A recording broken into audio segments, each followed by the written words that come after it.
My name is Claire Anderson. I'm 34 years old. Last Christmas, while I was carefully preparing the dessert my mother loved most, I received a text that shattered me in ways I never thought possible. Don't come to Christmas dinner. Sophie feels uncomfortable around you. In that single moment, years of loyalty, sacrifice, and longing for my parents' approval collapsed.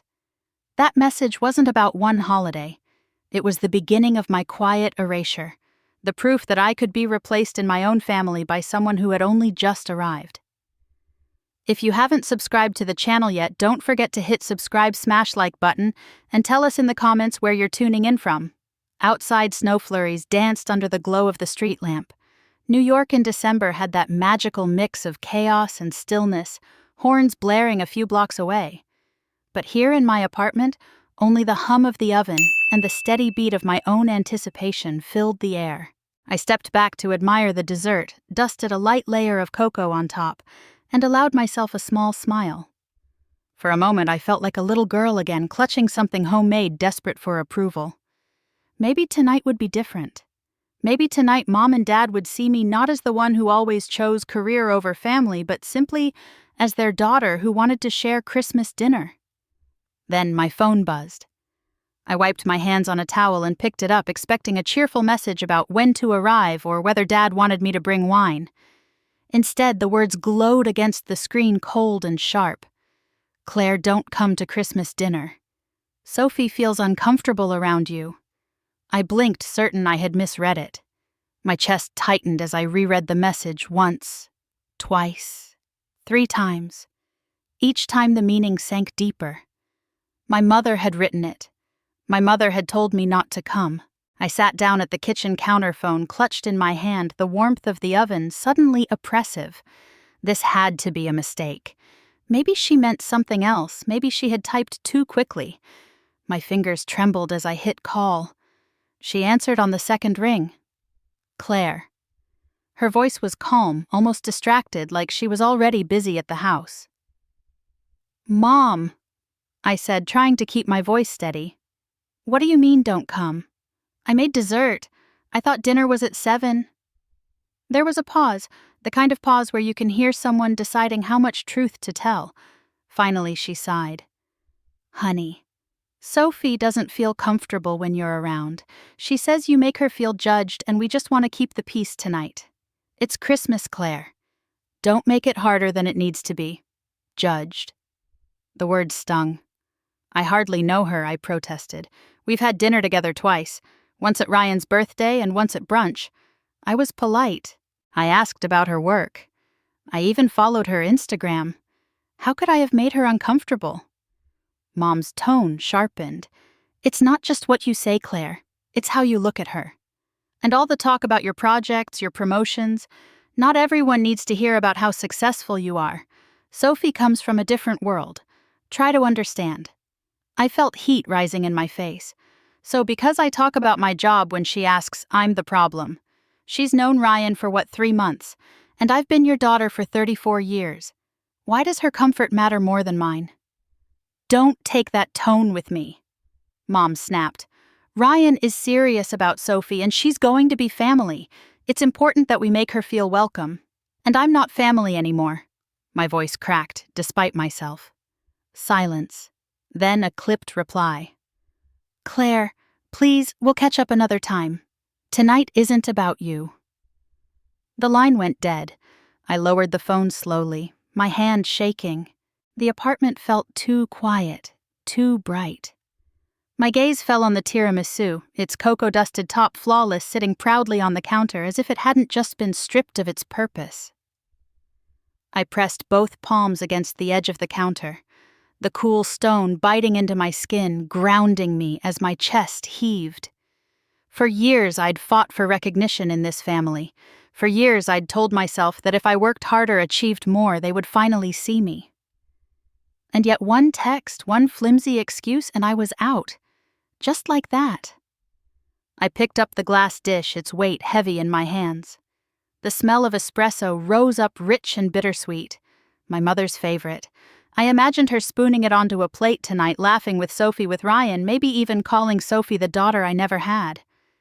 The image sliced through me. Without thinking, I set the dish back down harder than I meant to. The glass clinked sharply against the countertop, the sound echoing in the still apartment. My eyes burned, and before I could stop them, tears spilled down my cheeks.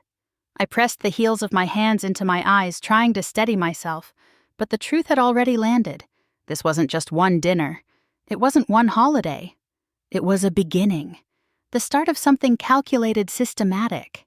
Outside, carolers' voices floated faintly from the street below, muffled by the falling snow. Inside my kitchen felt like a stage where I was the only one left standing, clutching a dessert no one wanted. I slid down into a chair, wiping my face, staring at the phone on the counter. My heart beat like a drum in my chest. I thought of all the Christmases before. Our family gathered around the tree, Dad carving the roast, Mom humming carols, Ryan tearing open gifts.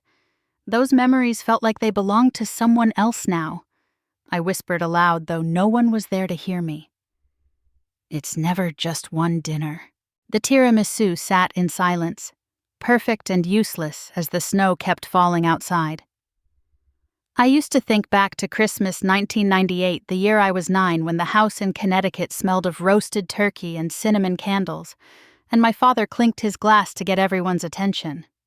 My daughter Claire, he announced proudly to the gathered aunts and uncles, is going to follow in my footsteps and become a doctor. Everyone clapped politely, and I forced a smile while my stomach nodded. All I wanted was to sit by the tree sketching the little gingerbread houses I'd lined up, imagining how I would design them if they were real.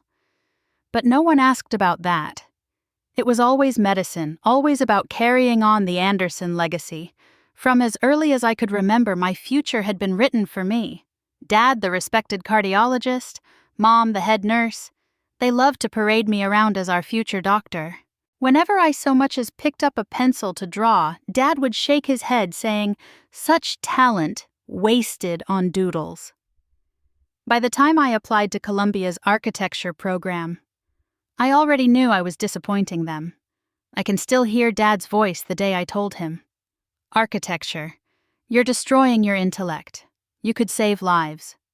Claire, Tung, buildings don't breathe. Mom just looked at me with that tight smile, the one that said she was already bracing herself to tell her friends that her daughter had chosen something frivolous. Meanwhile, Ryan was the golden child. He was only 3 years younger than me, but his life seemed to run on endless second chances. When he dropped out of his first college, Dad said he was finding himself. When he failed his business courses the second time, Mom insisted he was too creative for conventional paths. By the third attempt, no one even pretended to be surprised.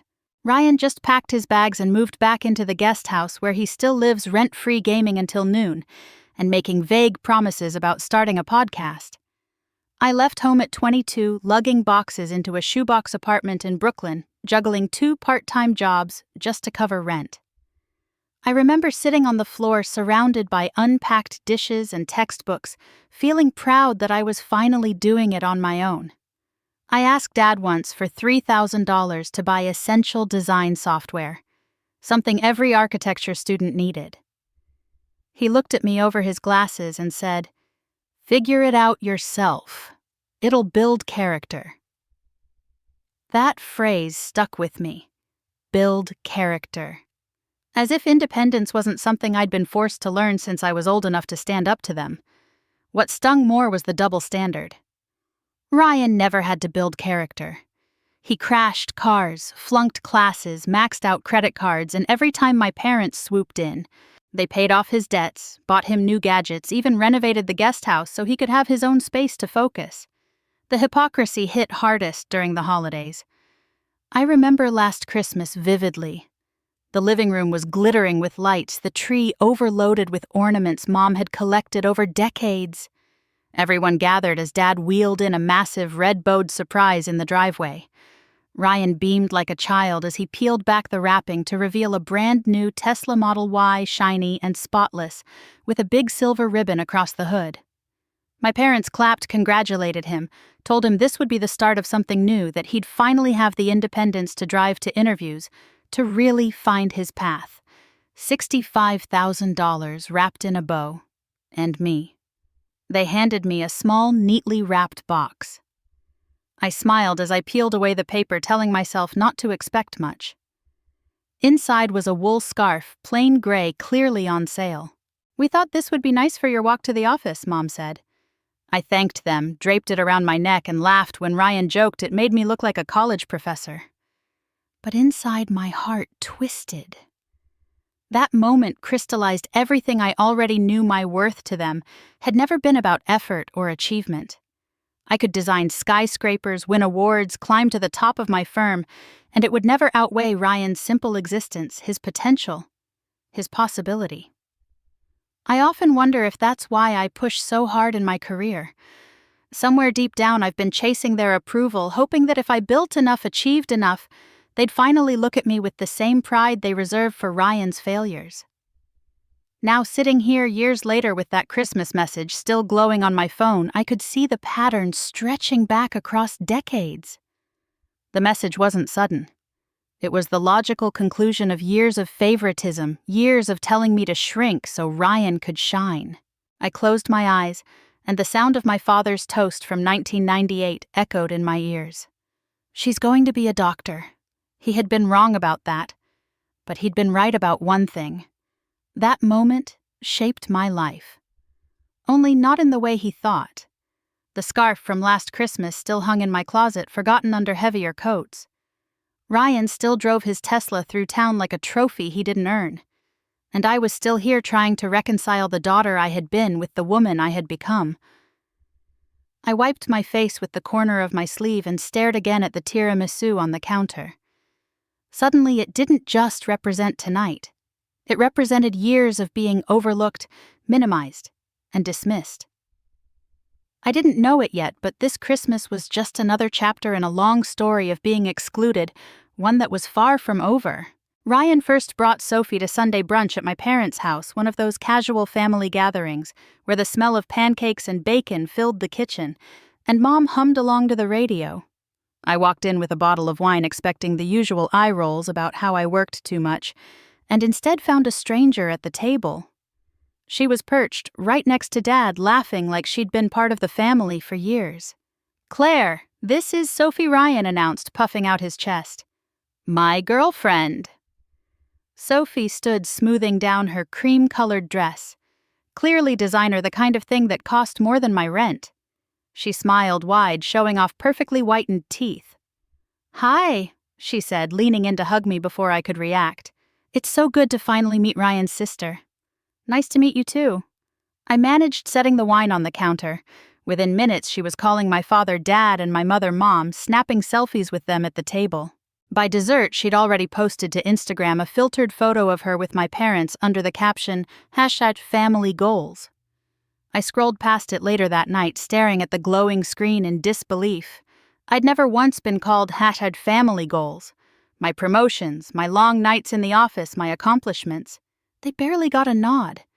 Yet a woman they'd known for an afternoon had earned hashtags and heart emojis. The weeks that followed only made it clearer. Sophie showed up at every Sunday dinner with fresh flowers, chirping about how she just wanted to brighten the table.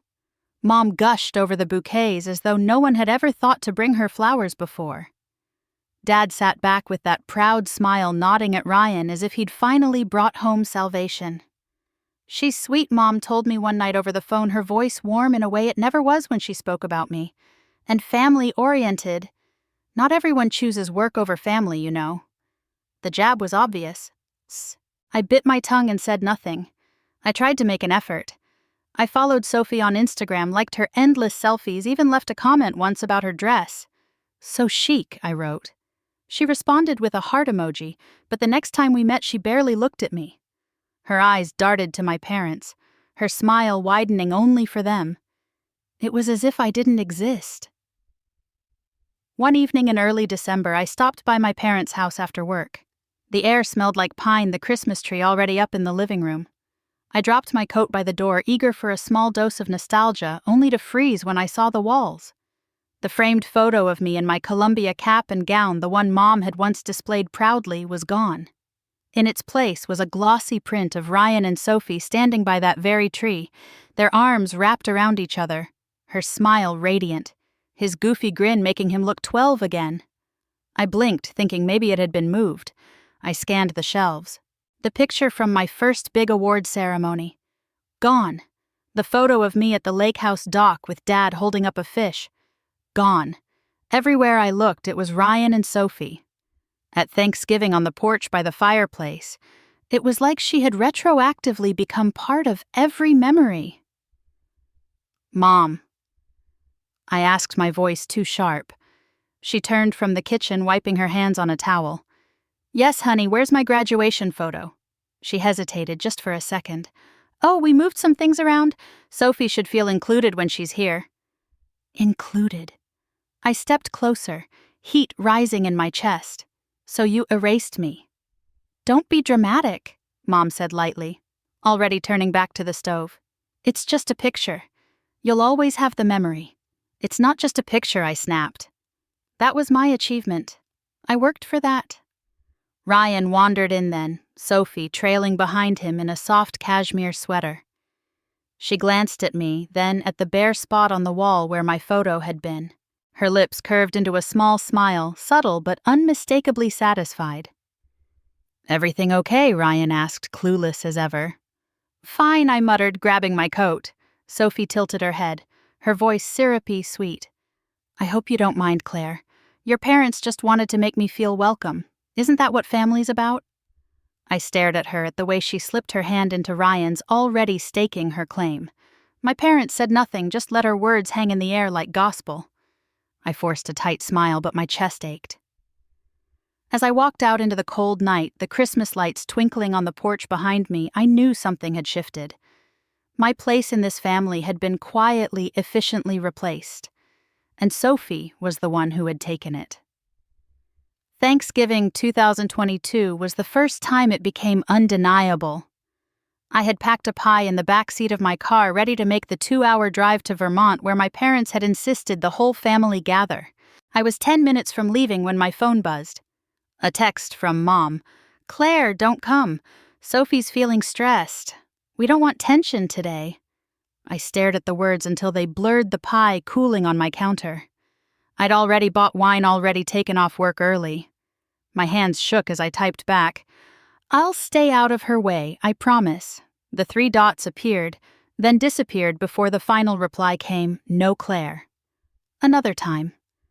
So I spent Thanksgiving alone, heating up the pie slice by slice while scrolling through Instagram.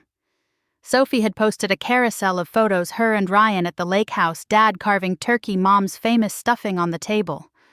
The caption read, "So grateful for family." Christmas Eve followed the same pattern. I was told the gathering was small this year, just immediate family, and Sophie was too anxious to deal with any judgment. The words repeated in my head, that word judgment, as if simply existing in the same room made her a victim. I sat by my apartment window that night, watching snowflakes blur the streetlights, while I imagined the warmth of the fireplace in Vermont. Then came New Year's Eve. I called to ask if I should bring champagne. Mom's voice was clipped rehearsed. It's just a small thing at the lake house, Claire. Really intimate. You understand. I hung up before she could hear my voice crack. When the clock struck midnight, fireworks exploded over the East River. I pressed my forehead against the glass, the cold seeping through, and whispered, "Happy New Year" to no one. Meanwhile, Sophie uploaded a video of everyone cheering as Ryan kissed her, glitter falling around them in the same living room where I'd once counted down with cousins and neighbors. But nothing cut deeper than my 34th birthday. Mom had promised. Promised. It would be just us, a dinner at my favorite Italian restaurant in Manhattan. I'd made the reservation myself, thinking maybe this time would be different. That morning, my phone buzzed with her message. Claire, I'm so sorry. Sophie is planning a surprise party for Ryan tonight. We'll reschedule soon. My chest went hollow. I stared at the text until it no longer made sense. Reschedule. Like birthdays were casual meetings you could postpone. I canceled the reservation, then called 2 friends from work who rallied immediately, insisting we celebrate anyway. We ended up at a noisy bar in Brooklyn, shots of tequila and laughter covering the ache in my chest. I smiled for pictures, lifted my glass high, even managed to laugh until my stomach hurt. But later, scrolling through my phone at home, I saw it. Sophie had commented under one of my photos from the night, "So glad you found your people. Family comes in all forms, right?" The words dripped with poison disguised as kindness. My fingers hovered over the screen, trembling before I pressed delete. No reply, no acknowledgement, just silence. I sat in the dark with my phone in my hand, the sound of traffic faint through the window. It hit me then in a way that left me breathless. I wasn't part of them anymore. Not really. I had been quietly replaced, excluded from every ritual that once defined us. I looked around my apartment. Clean lines, framed sketches, awards tucked onto shelves, and realized none of it mattered to them. I could build towers, but Sophie could walk in with flowers and a smile, and she had taken my place at the table. The scarf they'd given me still hung by the door unused. Ryan drove his Tesla through Manhattan like a trophy, and I was left with the echo of traditions that no longer included me. The truth settled in my bones that night. It wasn't just about missed dinners or forgotten birthdays. It was about being erased piece by piece until I was only a guest in my own family's story. It started with little comments, the kind you might dismiss if you weren't paying attention. One night after work, I stopped by my parents' house to drop off some paperwork Dad had asked me to look over. Sophie was already there, sitting at the kitchen island with a glass of wine, her nails painted a glossy red, chatting with my father like she belonged.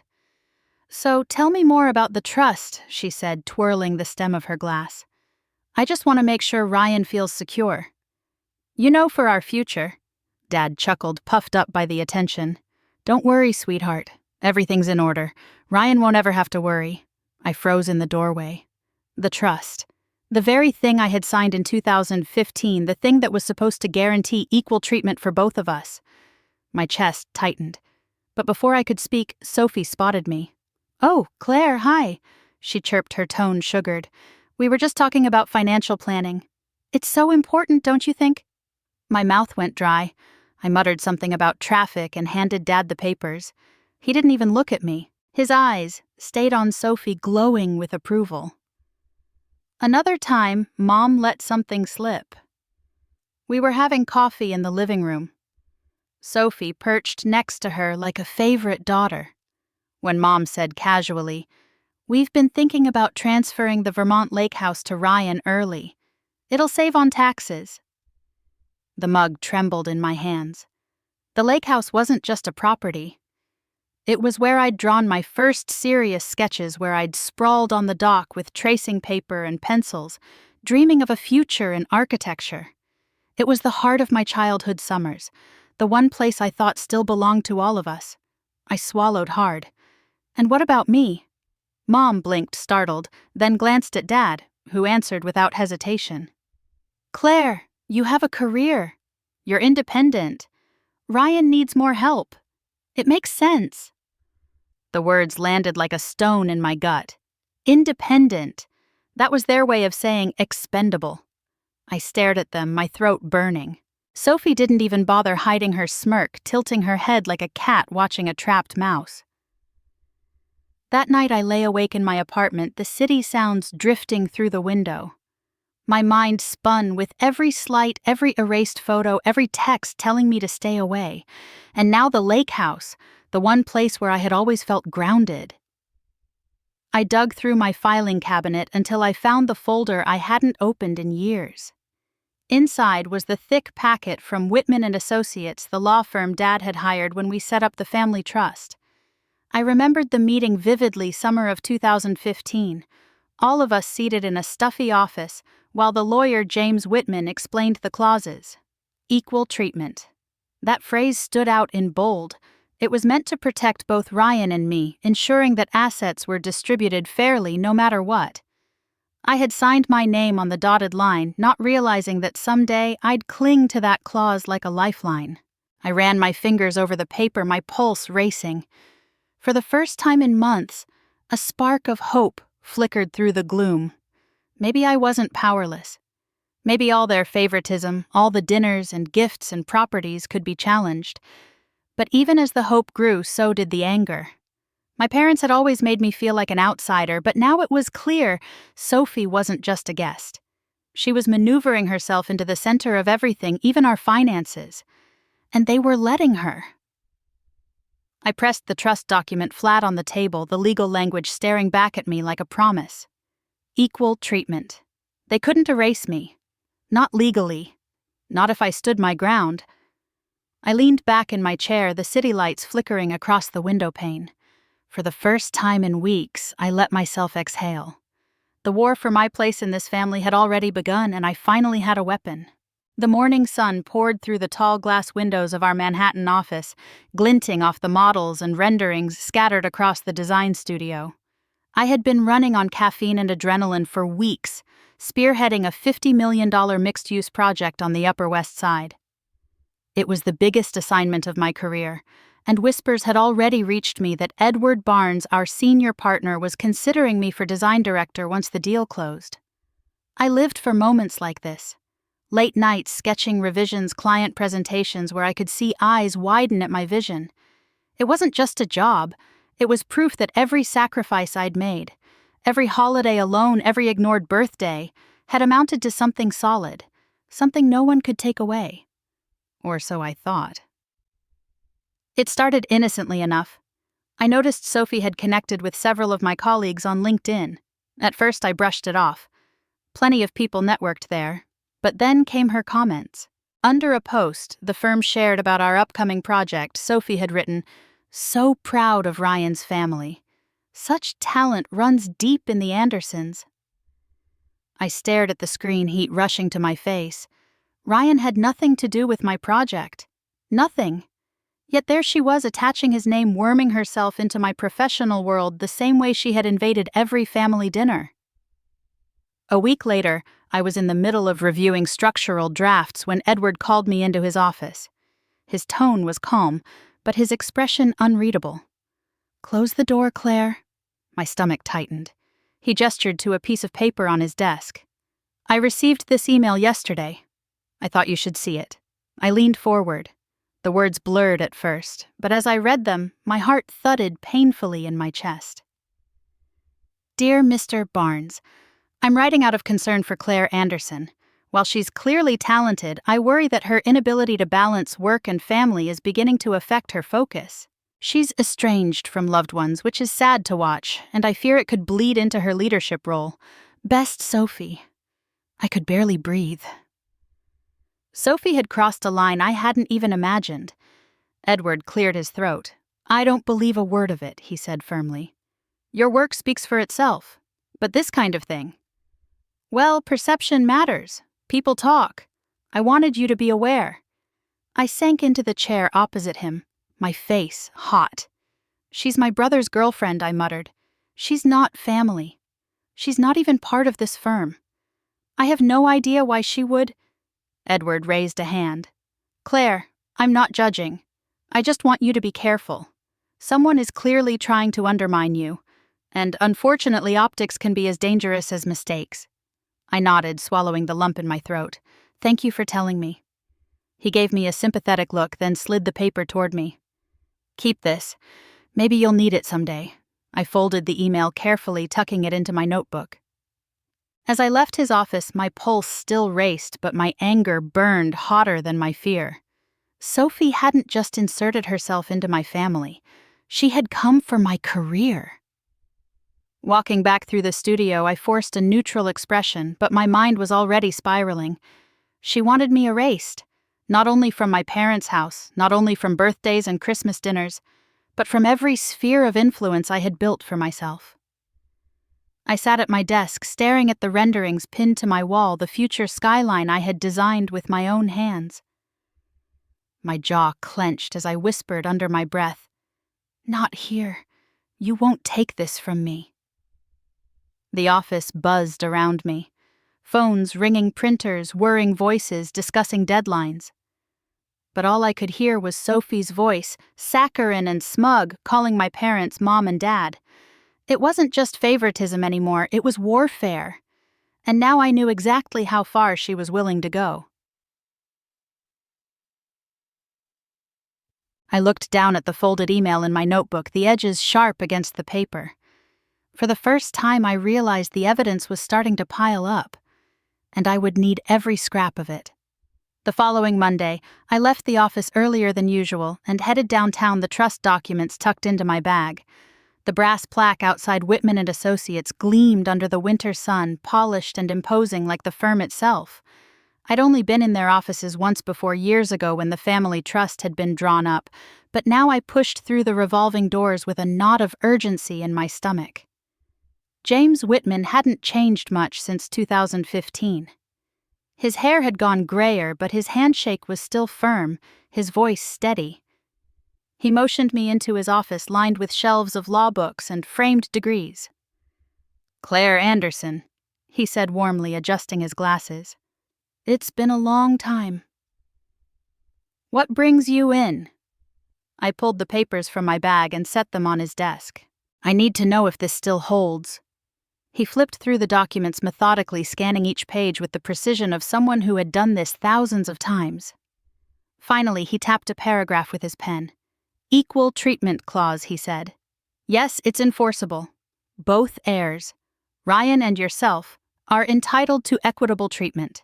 If one is demonstrably excluded or disadvantaged, legal action can be taken to freeze the trust until a fair resolution is reached."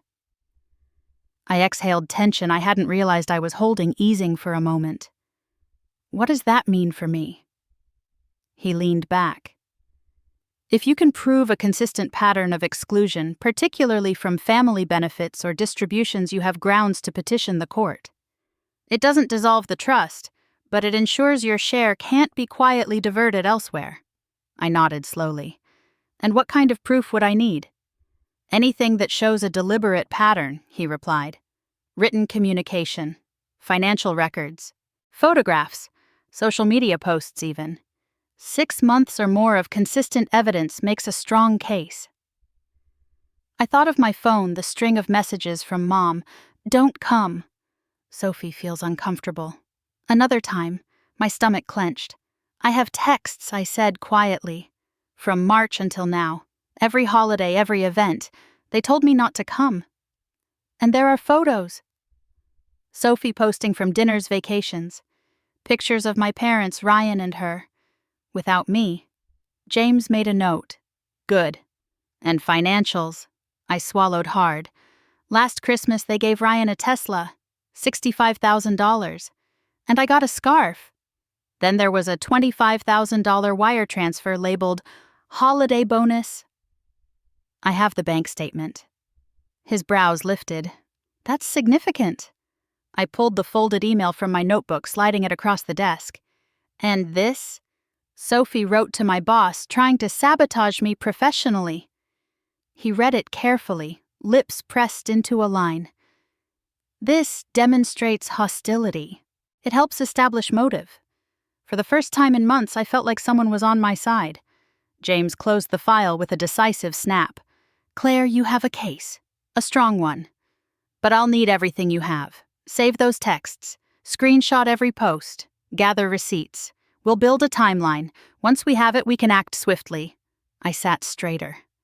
A pulse of determination cutting through the fog that had weighed me down for so long. "I'll get it all." He studied me for a moment, his expression softening. "I know how hard this must be. But understand, this isn't just about money. It's about your right to stand as an equal in your family. Don't let them take that from you." The words sank deep. Equal. Something I had never been in their eyes. As I left his office, snow was falling in soft flakes dusting the sidewalks of Lower Manhattan. For the first time, the cold air felt bracing rather than cruel. I pulled my coat tighter, phone already in hand, as I began scrolling through months of messages. I created a folder labeled Evidence, and one by one I saved everything: screenshots of texts, Sophie's grinning posts from the Lake House bank statements showing glaring disparities. By the time I reached my apartment, I had hundreds of files. Proof. A record of every exclusion, every slap in the face dressed up as family tradition. I called James the next day. "I've started pulling everything together," I told him. "Good," he replied. "And Claire, don't underestimate them. If they sense you're building a case, they may try to shut you out even more aggressively. Be ready." I hung up, staring at the city skyline beyond my window. Be ready. At that moment, my email pinged with an invitation from Edward Barnes, the firm's annual holiday promotion party, the biggest networking event of the year. My parents had already promised to attend, Sophie included. I forwarded the invite to James with a short note. Would you come as my guest? His reply came almost instantly. I'll be there. Bring the documents. I set the phone down, heart pounding with a mixture of dread and resolve. The party would be my battlefield, and this time I wouldn't be walking in unarmed. The Sterling Grand Hotel glowed like something out of a postcard, every surface bathed in gold light and holly garlands. A towering Christmas tree rose in the center of the ballroom, 6 meters high, covered in ornaments that shimmered against the velvet curtains and marble floors. The air carried the faint scent of cinnamon and mulled wine, mixing with the crisp perfume of expensive suits and gowns. I moved through the crowd with a practiced smile, greeting partners, shaking hands with clients, accepting congratulations from colleagues who had seen my promotion announcement. My firm's senior partners were there, board members, and even the Cultural Center's director, whose project I'd led to acclaim. It should have been one of the proudest nights of my career, and yet a knot sat heavy in my chest. Every time I glanced at the door, my pulse tightened. My family hadn't arrived yet. They'd said they would. They always said they would. 45 minutes past the start time, I saw them.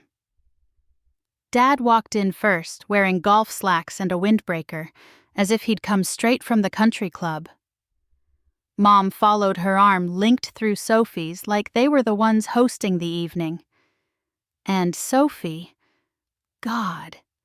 Sophie wore a long white gown silk that caught the light so she glowed under the chandeliers. She looked like a bride stepping into her wedding reception, not a guest at my professional celebration. Conversation near the entrance slowed, then hushed entirely. A ripple of attention followed them as they cut across the ballroom. Sophie lifted her chin, smiling sweetly at anyone who glanced her way as if all eyes belonged on her. Claire. Mom called too loudly across the room, waving her free hand. We're here. Sorry we're late. Sophie wanted to look perfect tonight. Her words carried, and I caught several of my colleagues exchanging glances. My smile didn't falter, but my jaw tightened.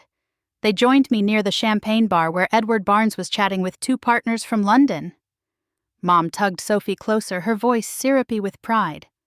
This is Sophie Carter, she announced, an incredibly successful influencer and Ryan's future wife. We couldn't be happier to welcome her into our family. Sophie tilted her head, flashing her teeth in a practiced grin. It's so lovely to meet all of you, she cooed, shaking hands like she was at a press junket. Edward gave a polite nod, but I saw the way his eyes flicked back to me, searching my expression. I held steady, refusing to let even a flicker of humiliation break the surface.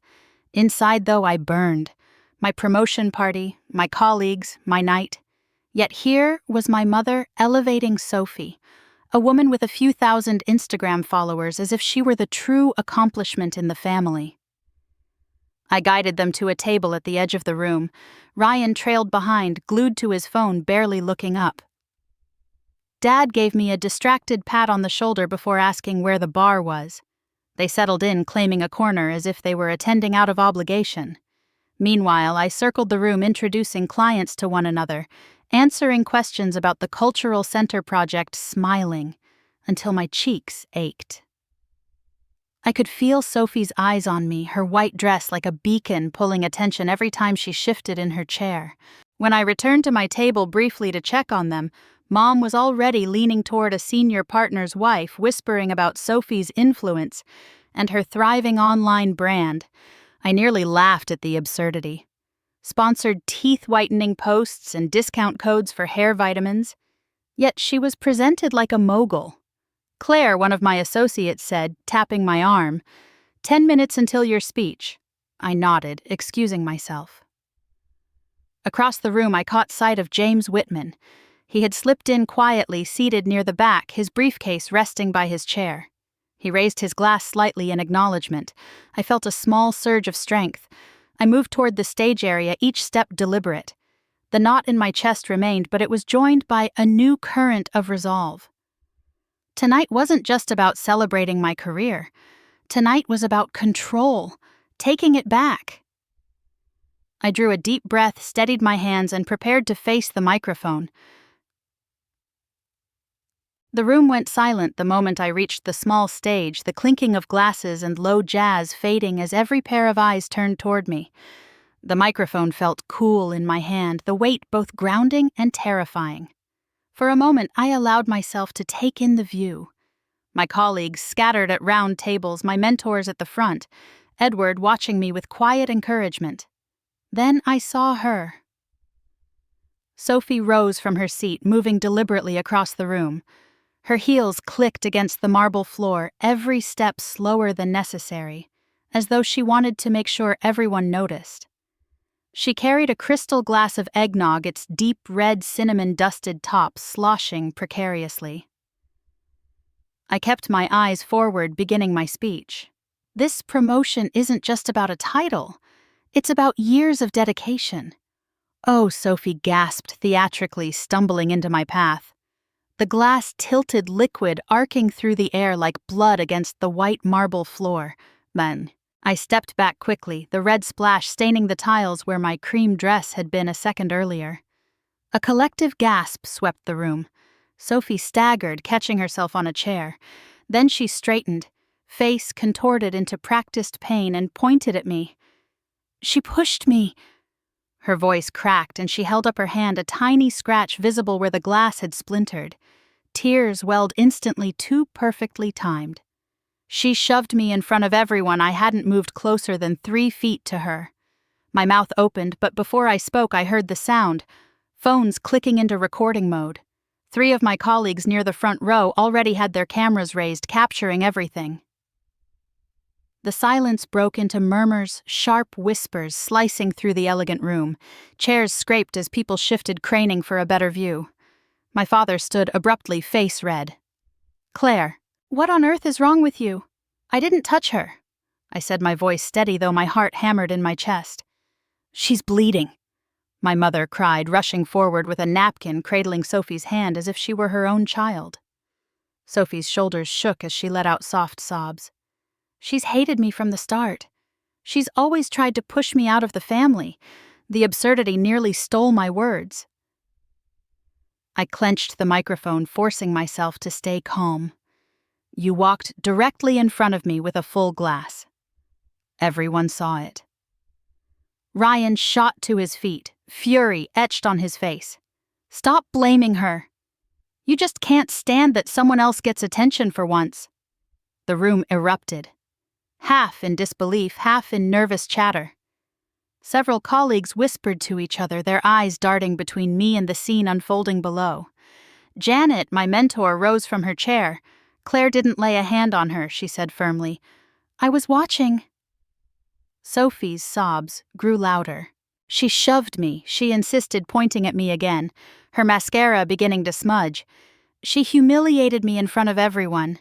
David, one of my colleagues, stepped forward. "That's not what happened. I've got the video." He raised his phone, his voice calm but unshakable. "You tripped yourself." The air thickened, the polished atmosphere of the holiday party dissolving into raw tension. My boss Edward looked from Sophie to me, his expression unreadable, but his jaw tight. I lowered the microphone slightly, letting the noise wash over me. My chest burned, but not from shame, from clarity. I had prepared for this. I had known she would try something. I drew a breath, met Sophie's tearful eyes, and said quietly enough that only the first few rows heard, "This isn't going to end the way you think." And as the murmurs swelled into open voices, as cameras recorded every angle, I felt the weight shift in the room. For the first time in months, the spotlight wasn't on her performance. It was on the truth, slipping through the cracks of her carefully built act. My father shoved his chair back so hard it scraped across the marble floor. He marched toward me, his finger jabbing the air like a gavel. "Claire," he thundered, his voice sharp enough to slice the room in half. "Apologize to Sophie right now. If you don't consider yourself no longer part of this family, the words rang in my ears louder than the jazz that had filled the ballroom earlier, louder than the chatter now silenced by his fury. The air was heavy, suffocating every guest frozen in their seats. Ryan moved quickly to Sophie's side, his arm wrapping around her as if he were shielding her from me. His glare was pure venom. "This is who she really is," he spat. "Jealous. Bitter. She's always resented me, always tried to prove she's better. And now she's trying to ruin my relationship too." Sophie whimpered into his chest, her shoulders trembling in a way that screamed performance. I stood there, my hand steady at the microphone, the weight of my father's ultimatum pressing down on me like lead. I drew a breath, forcing my voice calm though my pulse hammered in my throat. "Why?" I asked slowly, my gaze fixed on my father. "Does someone who's been in this family for less than a year have the power to erase me from Christmas dinner?" A murmur spread through the room, low at first, then sharper like cracks splintering glass. Several of my colleagues exchanged looks, some even nodding. They weren't buying it. Not anymore. Dad's face darkened, his hand tightening into a fist at his side. "This isn't about power. It's about respect. Sophie deserves to feel safe. Safe." I let out a quiet laugh that wasn't really laughter at all. Safe from what? From me bringing dessert. From me existing at the same table. Do you hear yourself? Ryan's face flushed. "Don't twist this. You've always made people feel small.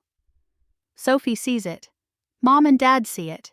Everyone knows how cold you are." Across the room, Janet stood, her voice firm. "I don't see that at all." She looked around the table of partners, then back at my family. "What I see is a daughter excluded without reason." David added, his phone still in hand. "And I see 3 witnesses with video proof of what really happened just now." The whispers grew louder. Someone in the back said, "She didn't even touch her." Another voice, "That girl staged it." Sophie's tears faltered for the briefest moment, her eyes darting at the phone's recording, at the shifting tide of sympathy in the room. She quickly buried her face against Ryan again, her voice muffled but trembling. I just want to feel accepted." Mom bent over her, protectively smoothing her hair as if Sophie were her own daughter. Then she turned to me with a glare that could have burned a hole through stone. "Do the right thing, Claire. Stop embarrassing us. Apologize." I scanned the room slowly, letting the silence stretch. My colleagues, my boss, my mentors, all of them watching, waiting to see if I would fold under the pressure. I straightened my shoulders, the microphone steady in my hand. "What you're asking," I said clearly, "is that I apologize for something I didn't do. That I take blame to make her comfortable while you erase me from the family one holiday at a time. I won't." The air bristled.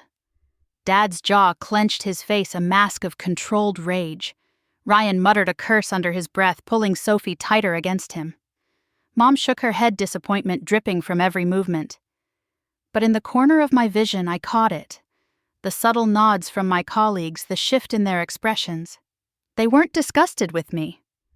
They were disgusted with them. The tension in the room was a living thing, crawling over every table, every guest, daring the next word to break it apart completely. And in that charged silence, I realized something vital. For the first time, my family wasn't just exposing me. They were exposing themselves. A chair scraped at the back of the room, the sound cutting through the tension like a blade. James Whitman rose, calm and deliberate, his leather briefcase in hand. His voice carried steady and professional. "My name is James Whitman. I'm an attorney who helped draft the Anderson family's trust fund agreement in 2015. Every head turned. My parents froze, my father's face draining of color, my mother's hand tightening on Sophie's shoulder. Sophie blinked rapidly, her tear-streaked face paling under the lights. James stepped forward, opening the briefcase with practiced precision. "I think it's time to remind everyone of a particular clause your family signed, the Equal Treatment Clause." He pulled out a folder thick with documents and laid it on the table nearest the stage. My father tried to recover his voice, sharp. "This is neither the time nor the place." "This is exactly the place," James interrupted smoothly. "You made threats of disinheritance in front of dozens of witnesses. That makes this relevant." He glanced around the room. The Equal Treatment Clause states that if any heir is excluded from family events or treated unfairly for a period exceeding 6 months, their share of the estate is automatically frozen and protected from redistribution. Gasps rippled across the ballroom. Several guests leaned in closer, fascinated. James lifted a stack of papers, flipping them open. Here are the text messages from March through December. Multiple occasions where Claire was told not to attend family gatherings, including Easter, Thanksgiving, and Christmas dinner. He held up glossy printouts of Instagram posts. Here are photographs of those gatherings with Sophie present, and Claire deliberately excluded. My mother's lips parted, but no sound came out. Sophie stiffened beside her, her manicured nails digging into Ryan's arm. And here James continued pulling out receipts or records of a Tesla Model Y purchased for Ryan last Christmas. $65,000, and a direct transfer of $25,000 marked as a holiday bonus. Neither of these gifts was matched to Claire, which directly violates the equal distribution agreement. Ryan shot to his feet. "This is insane. She's twisting everything." James didn't even flinch. "The numbers don't twist, Mr. Anderson. They're documented. Your parents' estate is valued at approximately $2 million. Under the clause they signed, Claire's portion, 1/3, is frozen and protected. Additionally, they now owe her approximately $90,000 to balance the disparity in gifts provided to you and Ms. Carter." The room erupted. Murmurs rose like waves, some shocked, others murmuring words like "unbelievable" and "she's right." My father's jaw tightened, his hands curling into fists. "You can't dictate what we do with our money." "You already dictated it," James replied, his tone calm but cutting. "You signed. You notarized. I simply enforce what you put in writing." Sophie's face went white. She opened her mouth, then closed it again, her bravado cracking. Ryan turned toward her, whispering harshly, but his voice carried, "Did you know about this?" She shook her head quickly, eyes darting between him and my parents. I didn't know it was that serious." "Serious," he snapped. "You've blown up everything." My mother stood suddenly, clutching her pearls as if they might keep her steady. "Claire, how could you ambush us like this?" I met her gaze, my voice calm despite the storm around me. "You ambushed me for 9 months straight. I just came prepared." James closed the folder, his final words ringing across the ballroom. "Effective immediately. Claire Anderson's share of the estate is secure, protected under New York law. Any attempt to alter this distribution will be void, and the financial imbalance must be corrected within 60 days.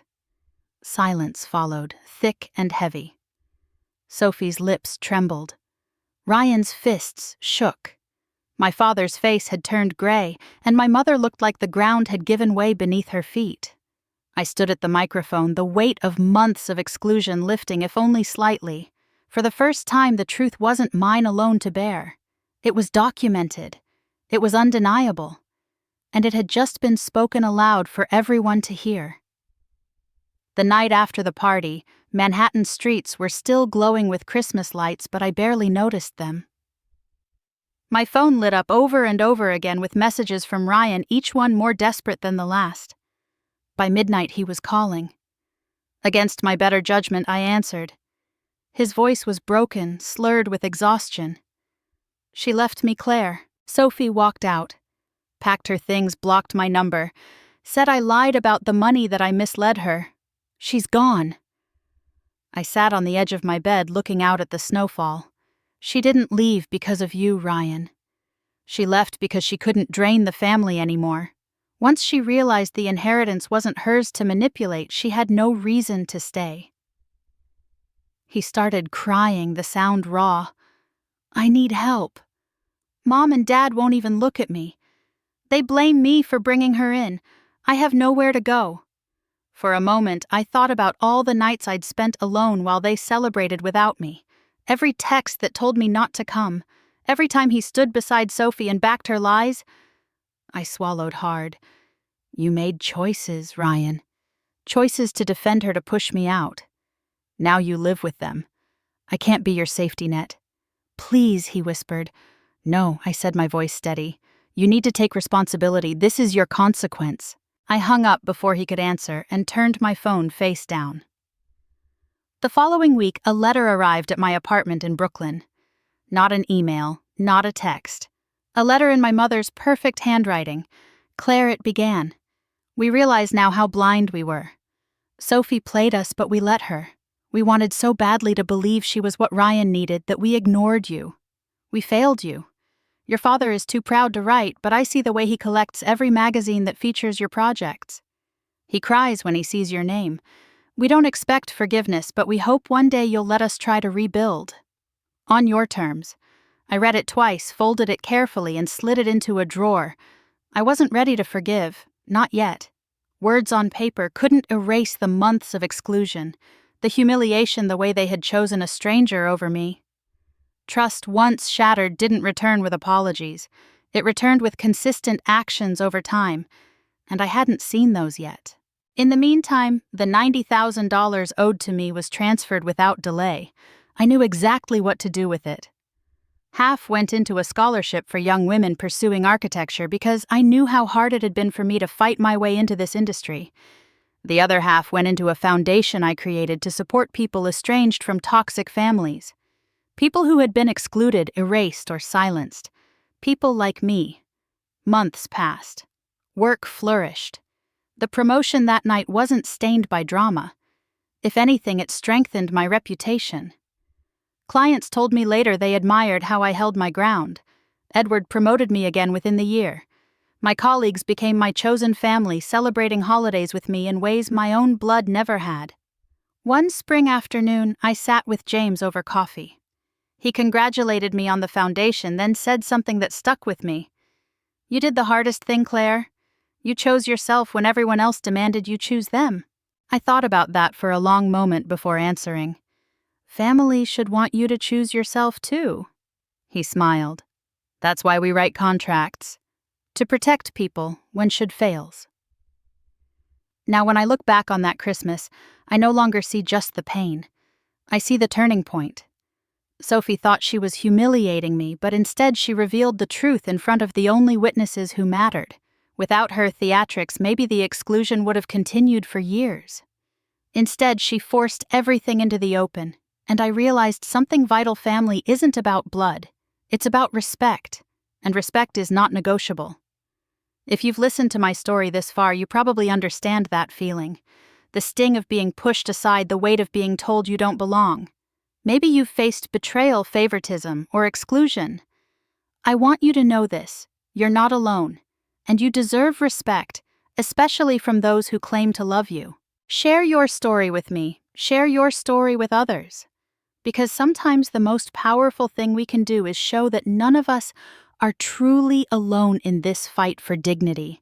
And if this resonated with you, stay with me for more stories. Your voice, your experience might be exactly what someone else needs to hear.